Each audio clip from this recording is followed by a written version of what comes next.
오늘은 저희가 누가복음 강의 87번째 시간으로 누가복음 22장 24절에서 38절을 통해서 누가 크냐라는 제목으로 하나님의 말씀 증거하도록 하겠습니다. 우리는 지난 시간에 예수님께서 제자들과 함께 유월절 만찬 드시는 장면을 함께 살펴보았습니다. 그리고 이것은 하나님과의 교제, 또 성도 안에서의 교제의 중요성을 우리가 함께 이 안에 살펴봤습니다. 성도가 이 신앙 안에서 함께 이렇게 교제한다는 것은 참 기쁘고 즐거운 일입니다. 그런데 사실은 일상적인 이제 교회의 삶 속에서 항상 그런 것만은 아닌 것을 우리가 좀 발견하게 되어집니다.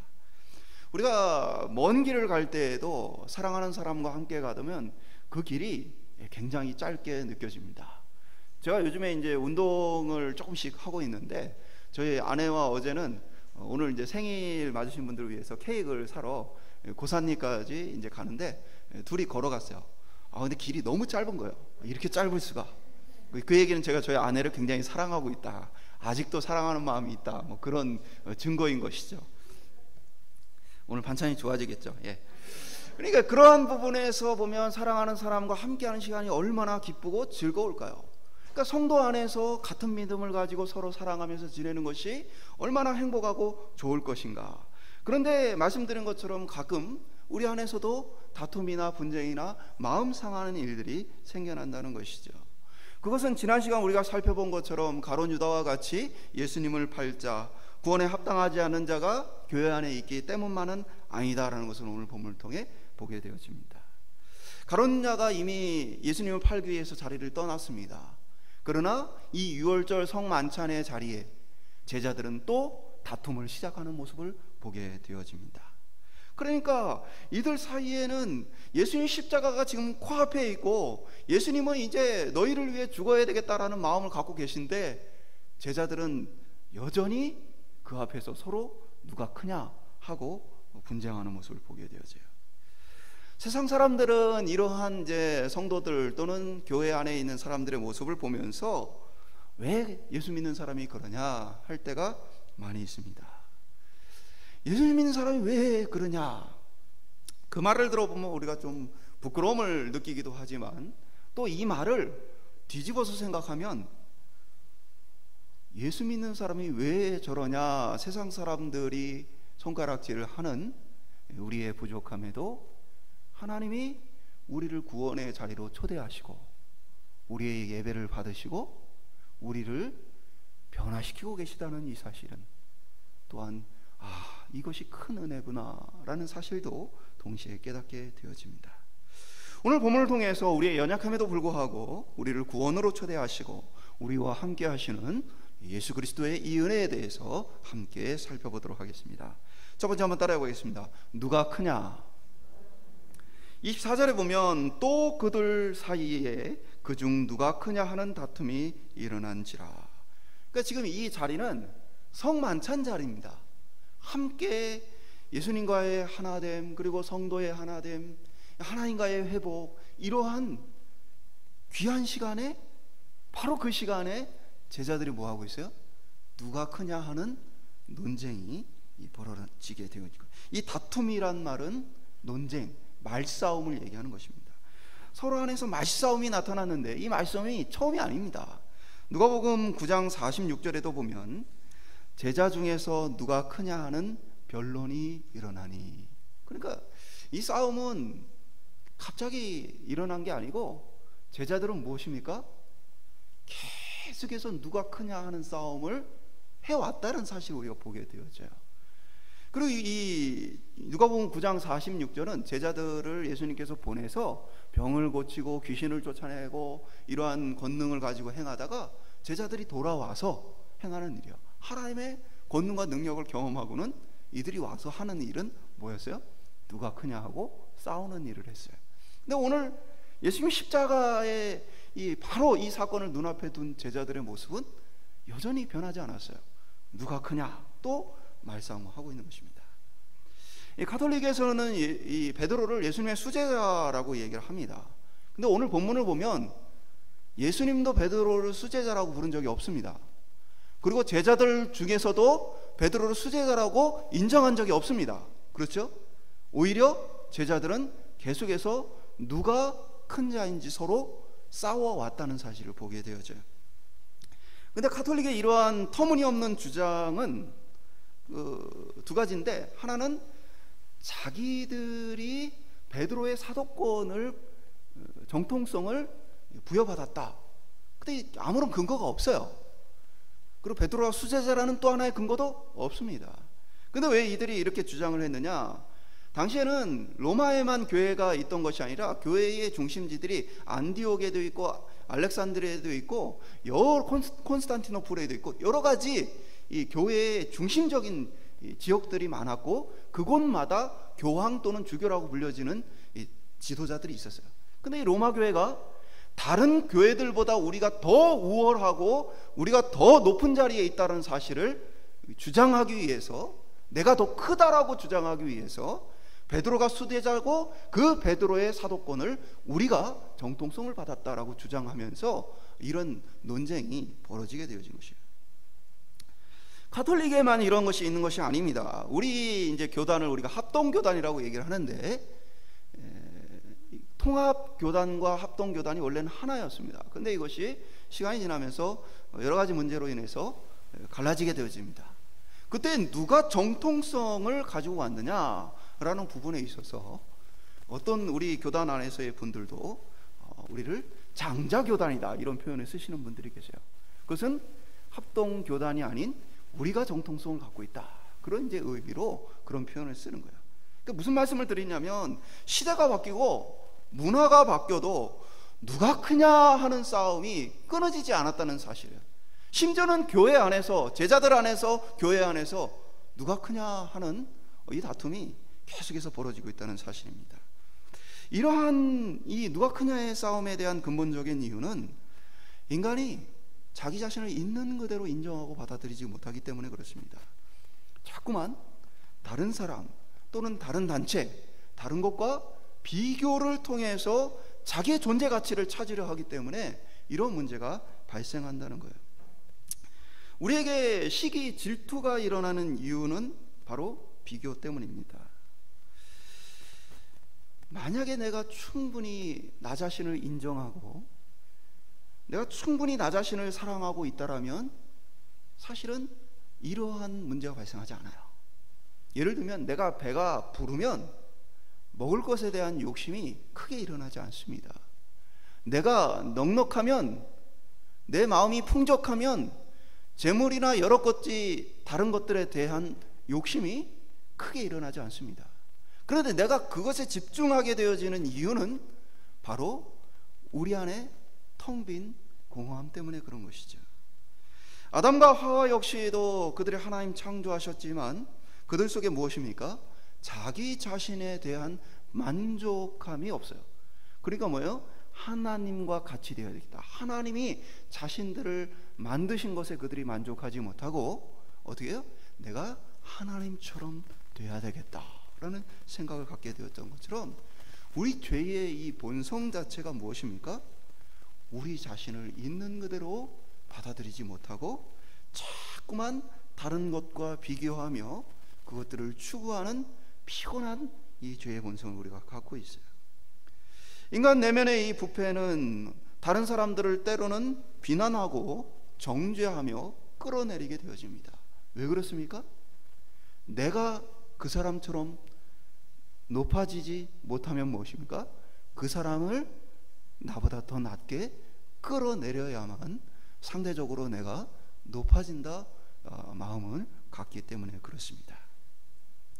그러니까 인간의 죄성 때문에 계속해서 인간은 비교하며 내가 더 크다, 내가 더 낫다, 여러 가지 이 이유와 합당한 것들을 찾아내는 모습을 보게 되어져요. 25절에 보면 이러한 인간들의 모습에 대해서 예수님이 이렇게 표현합니다. 예수께서 이르시되 이방인의 임금들은 그들을 주관하며 그 집권자들을 은인이라 칭함을 받으나. 그래서 이방인의 임금들 또는 권력 있고 힘 있는 자들이 사람들에게 은인이다라는 이 표현 받기를 좋아했다라는 표현이에요. 이 은인이라는 단어는 유에르게테스라는 단어인데 선행자 또는 후원자라는 뜻을 갖고 있어요. 그러니까 이 단어는 로마 사회에서는 황제 또는 로마가 섬기는 신들에게 부여됐던 표현입니다. 그러니까 쉽게 쓰지 않았던 표현이야. 일반적인 백성들이 쉽게 얘기하면 우리가 당신의 도움을 통해 우리가 삽니다라는 표현이에요. 그러니까 이게 단순한 뭐 조금 도와주는 그런 후원자가 아니라 우리를 존재하게 해주고 우리를 생존하게 해주는 당신은 우리의 존재 은인입니다 라는 뜻이에요. 그러니까 로마의 황제들은 이런 표현을 받기로 해요. 백성들이 자신을 향해서 당신 때문에 우리가 삽니다. 당신 덕분에 우리가 이렇게 평안합니다. 당신이 우리를 지켜주고 계십니다. 모든 찬양과 영광 받기를 원했던 이 표현을 예수님이 얘기하신 거예요. 사람의 본성이 그와 같다.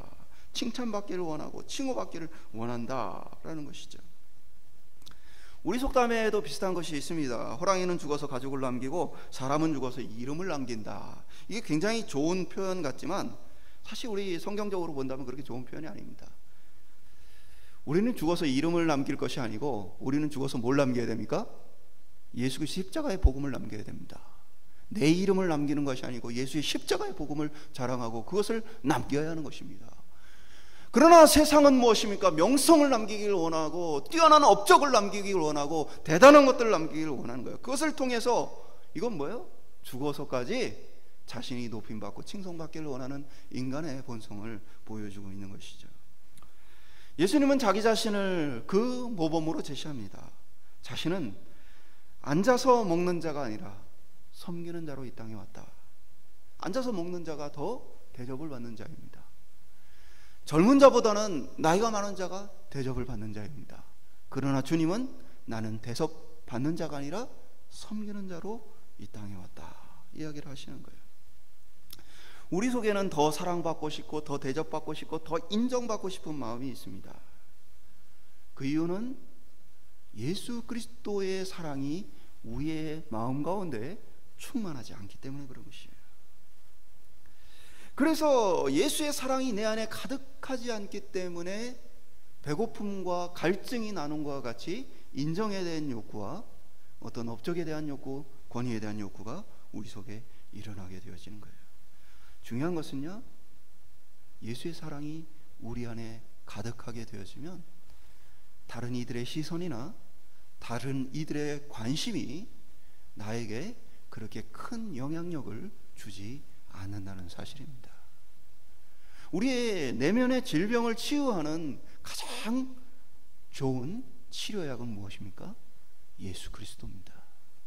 우리의 우울증도 우리의 공황장애도 저는 그러한 것에 있어서 심리적인 치료가 불필요하다고 말하는 게 아니에요. 그러한 치료를 필요로 하죠. 그러나 근본적으로 우리가 이런 상황이든 저런 상황이든 어떠한 것이든 견딜 수 있는 우리 안의 능력이 어디에서 나와요? 바로 예수 그리스도의 사랑이 우리 가운데 충만해질 때, 예수 그리스도의 우리를 향한 인정하심이 우리로 하여금 충만하게 받아들여질 때, 그때에 우리가 넉넉히 이길 수 있다는 사실입니다. 예수님은 그렇기 때문에 이 제자들을 향해서 그 마음이 텅 비어있고 권력으로 채우고 싶고 인정으로 채우고 싶어 하는 저들을 향해서 그리스도의 사랑을 보여주십니다. 한참이나 모자란 제자를 향해서 28절에 보면 어떻게 말씀하십니까? 너희는 나의 모든 시험 중에 항상 나와 함께한 자들인즉. 예수님 책망을 안 하시죠. 사실은 야, 너희 지금 내가 언제까지 몇 년 동안 너희들을 가르치고 너희들과 함께 했는데 지금 내가 이제 곧 죽어야 되는데 너희를 어떻게 하냐, 뭐 이렇게 예수님 지금 책망을 안 하고 어떻게 하셨어요? 너희가 나의 모든 시험 중에 함께 하였은지. 그러니까 이들의 뭐예요? 권력에 대한 욕구, 어떤 이 세상의 인정에 대한 욕구로 채워져 있는 이들을 향해서 너희들 나하고 함께 이 고난을 해왔기 때문에 하나님 나라에서 너희에게 하나님의 보좌에서 다스리는 권세가 있을 것이다. 뭘 얘기하고 계세요? 하나님 너희를 인정하고 계시다. 내가 너희를 인정하고 있다라는 이야기를 하고 있는 모습을 우리가 보게 되어집니다. 오늘 예수는 우리에게 내가 너를 있는 그대로 인정한다, 내가 참 수고하였다 말씀하신다는 이 사실을 기억할 수 있기를 소망합니다. 오늘 예수님은 우리에게 다른 사람하고 비교해서 너는 어떻다 저렇다 라고 평가하여 우리를 비난하시는 것이 아니라 오늘 우리 속에서 우리의 모든 내면과 사정, 심지어는 우리의 부족함에도 불구하고 우리를 인정하고 받아주시는 줄 믿습니다. 오늘 예수님이 우리를 향한 이 음성이 우리 속에 들리고 우리의 마음에 채워져서 우리의 마음의 공허함과 우리의 마음의 부족함이 그리스도 사랑으로 극복되어 주시기를 주님의 이름으로 축원드립니다. 두 번째 따라해 보겠습니다. 각오하였나이다. 31절에 보면 갑자기 시몬 베드로가 이렇게 말합니다. 예수님 향해서 예수님께서 시몬 베드로에게 이렇게 말씀하십니다. 시몬아 시몬아 보라, 사탄이 너희를 밀가부르듯 하려고 요구하였으나. 그러니까 이 시몬은 베드로의 이름이에요. 그래서 요한복음 1장 42절에 보면 데리고 예수께로 오니 예수께서 보시고 이르시되 내가 요한의 아들 시몬이니 장차 게바라 하리라. 게바는 번역하면 이 베드로라. 그러니까 이게 무슨 얘기냐면 베드로의 원래 이름은 시몬이에요. 시몬인데 예수님께서 베드로에게 별명을 붙여주셨어요. 그게 바로 게바예요. 게바라는 별명의 뜻은 무엇이냐면 돌, 바위 이런 뜻을 가지고 있어요. 그 게바라는 말을 이 신약성경이 쓰여진 헬라어로 옮긴 것이 바로 베드로예요. 베드로 역시도 돌, 반석이라는 뜻을 가지고 있는 거예요. 그러니까 예수님 평소에는 시몬 또는 게바라고 이를 부르셨다는 것이죠. 그런데 바로 사단이 이 시몬 베드로를 게바를 요구하였다라는 사실을 보게 되어져요. 그리고 마치 알곡을 모으기 위해서 키질을 하듯이 이리저리 흔들면서 끊임없이 흔들면서 베드로를 넘어뜨리고자 했다라는 것을 보게 돼요. 실제로 보면 이제 베드로가 예수님 십자가에 대한 말씀하시고 고난에 대해 말씀하실 때 그것에 대해서 반대하는 모습을 보게 되어지죠. 그때 예수님 뭐라고 얘기하셨습니까? 사단아 내 뒤로 물러가라. 그때에도 사단은 베드로를 흔들었던 모습을 보게 되어집니다. 한마디로 얘기해서 사단은 우리에게 베드로를 흔들었던 것 같이 이런저런 흔들릴 만한 것들로 계속 우리를 흔들고 있다는 사실입니다. 우리의 믿음은 그냥 자라나는 것이 아니고 이 사단에 계속해서 우리를 키질하며 계속해서 흔들어대는 이 가운데 우리가 자라고 있다는 사실이에요. 그리고 우리가 이것을 이겨내고 견딜 수 있는 방법은 바로 믿음이다. 예수님께서 그 믿음이 떨어지지 않기를 기도하셨다. 믿음으로 우리가 사단에 계속해서 우리를 흔드는 것들에 대해서 대응을 한다는 것이죠. 예수님께서는 베드로를 위하여 32절에 보면 그러나 내가 너를 위하여 믿음이 떨어지지 않기를 기도하였으니 너는 돌이킨 후에 내 형제를 굳게 하라. 그러니까 예수님의 도우심으로 쉽게 얘기하면 베드로가 어떻게 했다는 거예요? 사단의 요구와 사단에 계속해서 흔들어대는 것을 뭐예요? 견뎌냈다, 이겨냈다, 주님은 말씀하시는 것이죠. 그런데 베드로는 뭐라고 대답을 합니까? 33절에 보면 그가 말하되 주여 내가 주와 함께 오게도 죽는데도 가기를 각오하였나이다. 그러니까 예수님의 의도는 뭐였어요? 베드로 네가 사단이 요구하였지만 사단에게 네가 넘어가지 않고 신앙을 지키고 있는 이유가 어디 있어요? 내가 너를 위해 기도했기 때문이다. 근데 베드로는 주님 저는 오게도 갈 수 있고 죽을 수도 있습니다. 주님을 위해서라면 이렇게 얘기하고 있는 거예요. 베드로의 이 말이 진심일까요? 저는 진심이라고 봐요. 베드로라는 이름 자체가 뭐라고 했어요? 반석, 돌이에요. 베드로는 막 이렇게 머리를 굴리고 이런 스타일이 아니에요. 돌직구를 던지는 스타일이에요. 그래서 직접적으로 예수님이 얘기해요. 자기 궁금한 게 생기면 직접적으로 얘기를 해요. 그리고 화가 나면 그 화가 난 것도 숨김없이 드러내는 성격이에요. 그러니까 베드로는 뭐 앞뒤를 생각하지 않고 그냥 직진하는 성격이기 때문에 어떻게 보면은 이 말이 거짓이라고 표현될 수 없어요. 잘 보이기 위해서, 예수님께 뭐 잘 보이기 위해서 이렇게 했던 것은 아니라고 보여집니다. 그러나 베드로의 모습은 어떻습니까? 예수님이 뭐라고 얘기하셔요? 34절에 보면 이르시되 베드로야 내가 내게 말하노니 오늘 닭 울기 전에 내가 3번 나를 모른다고 부인하리라 하시니라. 오늘 내가 나를 3번 부인하리라. 시간으로 보면요, 지금 저녁 해가 지고 나서 유월절 만찬을 먹었습니다. 유월절 만찬을 먹고 제자들이 다퉜어요. 그리고 예수님은 어떻게 해요? 이 밤에 바로 사로잡혀 가십니다. 그러니까 쉽게 얘기하면 오늘 밤이라는 오늘 새벽이라는 이 표현이 굉장히 긴 시간이 아니고 너는 불과 몇 시간 지나지 않아서 나를 3번 부인할 것이다. 예수님이 이렇게 말씀하시는 거예요. 베드로의 이 결단과 각오는 거짓된 표현은 아니었어요. 그러나 그의 이 목숨을 건 각오는 몇 시간도 채 지나지 않아서 예수님을 부인하고 부정하는 모습으로 나타나게 되어집니다. 저는 수많은 신앙인들이 목회를 하면서 결단과 각오하는 것들을 들었어요. 막 말씀을 듣고 은혜를 받아서 목사님 저는 이제 앞으로 이렇게 하겠습니다.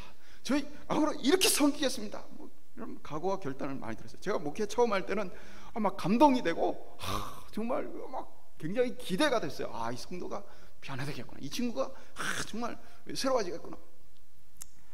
근데 언제 그랬냐는 듯이 그 결단과 각오가 금방 사라지는 모습 보게 되었죠. 때로는 진짜 이 베드로의 결단처럼 몇 시간 지나지 않아서 변화되어지는 모습 보게 되었죠. 쉽게 잊혀지고 실망만 남기게 되어지는 결단과 각오들. 저는 베드로의 고백이 잘못되었다고 보지 않습니다. 그리고 이러한 성도들의 고백과 결단도 잘못되었다 보지 않습니다. 다만 무엇이냐?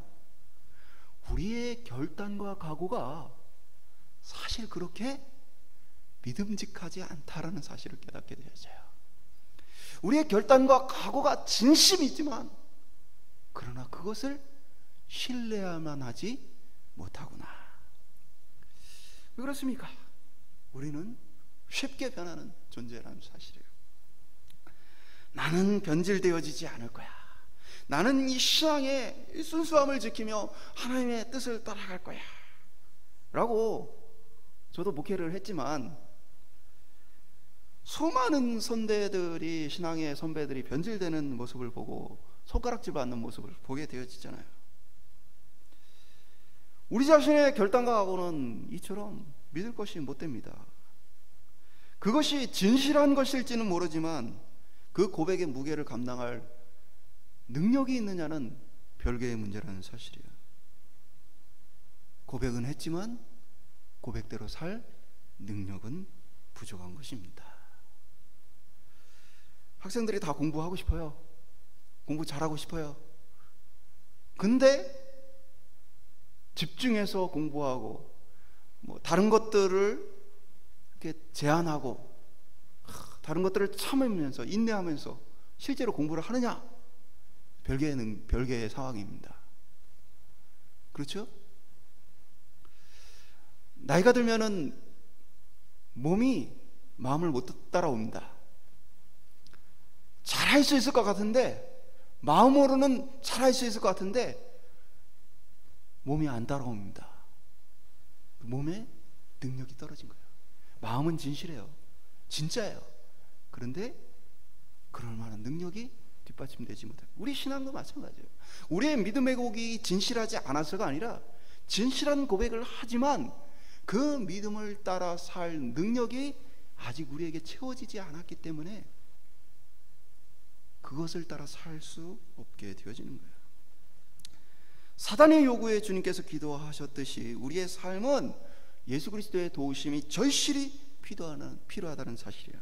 그리고 또 우리의 결단과 각오를 우리가 믿을 수 없다면 어떻게 해야 돼요? 믿음을 따라 살 수 있는 환경을 만들어야 하는 것입니다. 예를 들면 제가 변질이 안 될 것이다. 변질될 수도 있어요. 그러면 어떻게 해야 돼요? 변질되면 이제 쫓아낼 수 있는 방법을 만들어야 되는 거죠. 그래서 제가 교회 정관 초안을 작성하면서 목회자를 정당하게 교회에서 쫓아낼 수 있는 절차를 소개해 드렸잖아요. 나는 부패하지 않을 것이다가 아니라 이 결단이 아무리 각오하고 결단해도 그 능력이 내게 있느냐 없느냐는 계속해서 앞으로 사단이 흔들고 계속해서 시험하는 것들을 견뎌내는 것을 통해서 뭐예요? 확인해 나가야 될 작업인 것이에요. 그리고 때로는 넘어질 수도 있어요. 근데 그 넘어짐이 심각한 이 부패 정도가 되었다면 성도들이 정당하게 쫓아낼 수 있도록 제도를 만들어야 하는 것이에요. 나는 부패하지 않으니까 여러분 나를 믿어주십시오가 아니에요. 부패했을 때 정당한 대가를 치를 수 있는 환경을 만들어야 하는 것이에요. 우리의 신앙도 마찬가지예요. 내가 예수님을 믿겠습니다. 예수님을 따르겠습니다. 내가 예수님을 이렇게 살겠습니다 라는 결단과 각오만이 아니라 우리가 그 결단과 각오를 신뢰할 수 없다면 그것을 위한 환경도 만들어야 한다는 사실입니다. 베드로의 이 말을 우리가 좀 각오하였습니다 라는 이 말을 좀 우리가 되새겨보면서 오늘 우리의 삶 속에 주님 앞에 그동안 고백했던 수많은 고백들을 좀 돌아봤으면 좋겠어요. 우리가 주님께 드렸던 수많은 고백들, 위기의 순간에 우리를 건져주시면 이렇게 하겠다 서원했던 것들, 우리의 수많은 간증들을 좀 돌아보면서 잠시 우리의 삶을 돌아보면서 주님, 나를 도와주십시오. 나는 능력이 없습니다. 예수님께서 베드로를 위해 기도하셨듯이 나를 위해 기도해 주시고 나를 붙들어 주시옵소서. 오늘 이 기도의 제목을 따라서 나의 고백에 어떤 신앙의 고백을 믿고 따라가는 자가 아니라 예수를 믿고 따라가는 자가 되어지고 그리고 그에 합당하게 우리의 삶의 환경을 조성해 갈 수 있는 지혜가 있는 저와 여러분 될 수 있기를 주님의 이름으로 축원드립니다. 그래서 우리의 이 고백이 우리의 삶이 되어지는 축복이기를 소망합니다. 마지막으로 따라해 보겠습니다. 여기 거미 둘이 있나이다. 본문의 마지막 부분이 좀 해석이 쉽지 않은 부분이에요. 35절 36절에 보면 그들에게 이르시되 내가 너희를 전대와 배낭과 신발도 없이 보내었을 때에 부족한 것이 있더냐 이르되 없었나이다. 이르시되 이제는 전대에 있는 자는 가질 것이요 배낭도 그리하고 검 없는 자는 겉옷을 팔아 살지어다. 그러니까 우리가 이전에 살펴봤던 이때 딱 그 말씀하고 연결이 되어지죠. 제자들을 전도하러 보내셨을 때의 모습입니다. 그때에 아무것도 가지지 않고 가라 하셨어요. 그리고 이들이 가는데 그 모든 필요를 채워주셨어요. 그러면서 예수님 뭐라고 얘기했어요? 일꾼에게 뭐가 필요한지를 아버지께서 다 아신다. 하나님이 자신이 보낸 자들에게 뭐가 필요한지를 아시기 때문에 그 필요를 다 채워주실 것이다 라는 이야기를 하셨어요. 우리가 이거에 대해서 어렵지 않죠. 아 그렇구나. 근데 오늘 이것을 뒤집는 예수님의 말씀이 나오는 거예요. 전대에 있는 자는 가져라, 배낭 없는 자도 가져라, 그리고 칼이 없으면 그러면 겉옷을 팔아서라도 칼을 마련해라. 갑자기 예수님이 왜 이것을 가지라고 말씀하셨는가? 이것은 1차적으로 이제는 모든 환경이 바뀌었다는 사실을 주님 말씀하시는 것입니다. 무엇이냐면 그전에는 예수님께서 돌아다니시며 병든 자를 고치시고 천국 말씀을 전하실 때, 귀신 있는 자를 쫓아내고 하나님의 말씀을 증거하실 때 수많은 사람들이 예수님의 명성을 듣고 예수님 보기를 원했습니다. 그러니 예수님의 복음을 들고 온 이 제자들을 그들은 환대하고 받아들일 수 있는 상황이 되었던 것이죠. 그러나 이제는 상황이 바뀌었습니다.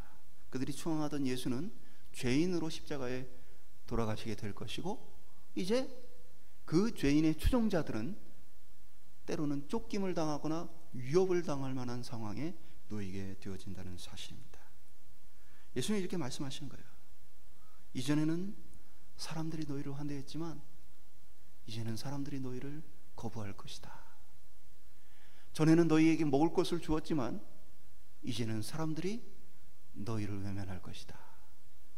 전에 그것뿐 아니라 뭐예요? 외면할 뿐 아니라 너희의 목숨을 위협할 것이다. 이 칼은 뭐예요? 싸우기 위한 이 어떤 남을 이렇게 해하기 위한 칼이 아니라 이 칼은 자신의 생명을 지키기 위한 호신용 칼을 얘기하는 것입니다. 이제 제자들은 뭐예요? 목숨이 위태로울 만한 상황 속에 놓일 것이다 라는 이야기를 지금 하고 계신 것입니다. 오늘 이 말씀을 좀 바라보게 되어진다면 우리는 두 가지 다 예수님의 뜻 안에, 하나님의 뜻 안에 있다는 사실을 기억할 필요가 있어요. 우리가 없을 때에 우리를 필요를 하나님께서 채워주십니다. 아멘. 또 반대로 우리에게 어떠한 것들을 맡겨주심을 따라서 그것들을 활용하여서 그것들을 가지고 하나님의 뜻을 행할 수 있도록도 하십니다. 아멘. 이 두 가지를 성경은 말씀하고 계신 것이죠. 어떤 사람들은 예수님의 말씀을 따라 사는 것이 마치 모든 재산을 다 기부하고 가난하게 사는 것이라고 착각하기도 하고, 늘 손해를 봐야 한다고 생각하기도 하고, 늘 억울해도 소송 같은 것은 하지 말아야 한다라고 생각하기도 합니다. 그러한 것이 그리스도인의 모습이다 착각합니다. 그러나 그것이 잘못되었다는 것을 오늘 본문은 보여줍니다. 꼭 그러한 삶만이 그리스도인의 정당한 삶은 아니란 거예요. 전대를 가지고 자신을 지키기 위한 칼을 드는 것, 이것도 주님께서 우리에게 주신 삶의 방법이라는 사실입니다.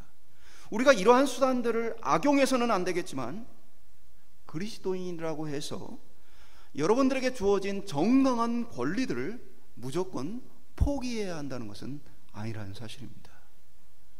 그래서 마치 이러한 것들을 포기하지 않으면 그것이 잘못된 신앙인 것처럼 잘못된 생각 속에 부담을 느끼는 분들이 있다면 그렇지 않습니다. 우리가 이것을 악용해서 남들을 괴롭게 하고 남의 것들을 갈취해서는 안 되겠지만, 그러나 나에게 주어진 정당한 권리와 요구들을 지켜가는 것은 그리스도인들에게 정당한 삶이라는 것입니다. 예수님의 말씀의 의도는 37절에 보면, 내가 너희에게 말하노니 기록된 바 불법자의 동류로 여김을 받았다 한 말이 내게 이루어져야 하리니 내게 관한 일이 이루어져 감이라. 이게 이사야 53장 12절 예언인데요. 그러므로 내가 그에게 존귀한 자와 함께 몫을 받게 하며 강한 자와 함께 탈취한 것을 나누게 하리니 이는 그가 자기 영혼을 버려 사망에 이르게 하며 범죄자 중에 하나로 헤아림을 받았음이라. 그러나 그가 많은 사람의 죄를 담당하며 범죄자를 위하여 기도하였느니라. 이게 예수님 메시아에 대한 예언의 말씀입니다. 하나님께서 자신의 모든 권세와 능력을 나눌 것인데, 그 이유는 뭐예요?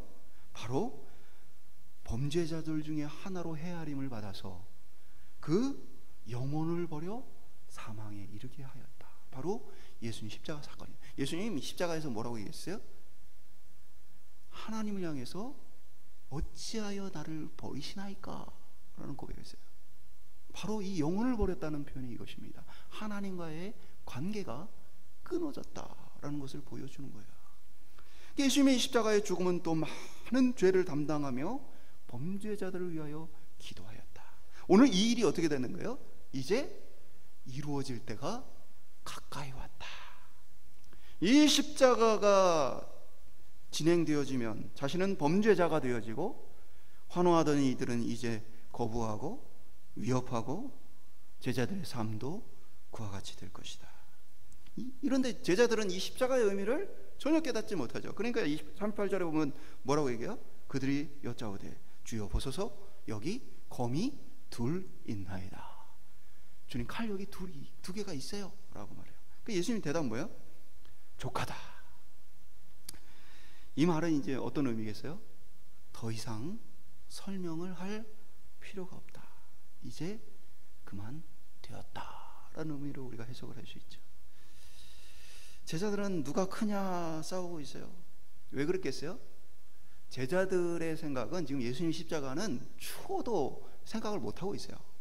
이들의 생각은 예수님이 입성하실 때부터 사람들이 예수님 왕 삼으려고 하고 막 환호하고 막 이런 분위기 속에 있었기 때문에 제자들의 모든 마음은 예수님의 고난이 아니고 예수님이 이제 곧 왕이 될 거다라는 생각 속에서 왕이 되면 누가 어떤 자리에 오를 것이냐를 가지고 지금 싸우고 있기 때문에 온통 관심이 거기에 있기 때문에 예수님 뭐예요? 지금 자신의 고난을 얘기하고 제자들이 앞으로 당할 이 고난의 상황을 얘기하는데 전혀 이해를 못하니까 주님은 됐다, 그것으로 충분하다라고 이야기하시는 모습 보게 되어져요. 그런데요, 주님이 바로 이런 제자들에게 뭐라고 했어요? 그들을 불러주시고 자신을 부인하고 외면할 베드로를 향해서 네가 사람들을 가르치고 이끌어야 할 자다라는 이야기를 하고 계신 것이죠. 그들을 선택해 불러주시고 귀한 사역을 여전히 그들에게 맡기시는 은혜를 우리가 경험하게 되어지는 거예요. 저도 그런 것들을 느낍니다. 제가 자격이 있어서 목사가 된 게 아니고 지금도 여전히 자격이 있어서 목사로 사는 게 아닌 것을 깨닫게 되어져요. 불러주시고 맡겨주셔서 역할을 감당할 뿐인 것입니다. 그리고 부족함이 있는데도 주님께서 참아주시니까, 인내하고 기다려주시니까 사역을 할 수 있는 것입니다. 사랑하는 여러분, 내가 부족하다고 느끼십니까? 주님은 우리가 부족한 걸 알고 부르셨어요. 그리고 여전히 부족하지만 우리를 통해 일하기를 원하셔서 우리를 불러주셨어요. 그리고 우리와 함께하고 계십니다. 오늘 나에게 이런 것이 부족해, 오늘 나에게 이런 것이 연약해 라고 생각하면서 마음속에 다른 이들은 참 이런 것이 있고 저런 것이 있는데 나는 왜 그럴까라고 생각하는 분들이 계시다면 오늘 예수님이 우리를 향한 포기하지 않는 이 부르심을 기억할 수 있기를 소망합니다.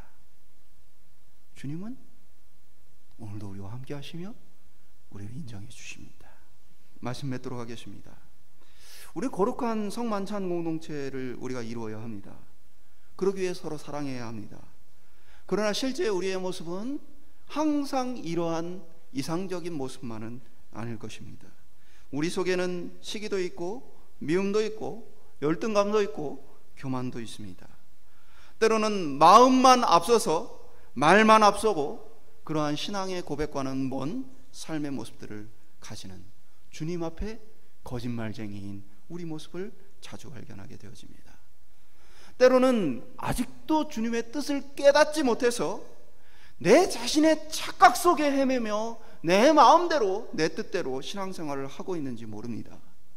그러나 중요한 것은 주님이 우리를 이 귀한 은혜의 자리로 부르셨다는 사실입니다. 그리고 주님이 우리에게 거룩한 사명을 맡겨주셨다는 사실입니다. 오늘 우리 속에서 내 안에 내 자신으로 채워지는 모습이 아니라 하나님과의 교제 속에서 예수 그리스도의 은혜로 우리의 심령이 채워질 수 있기를 소망합니다.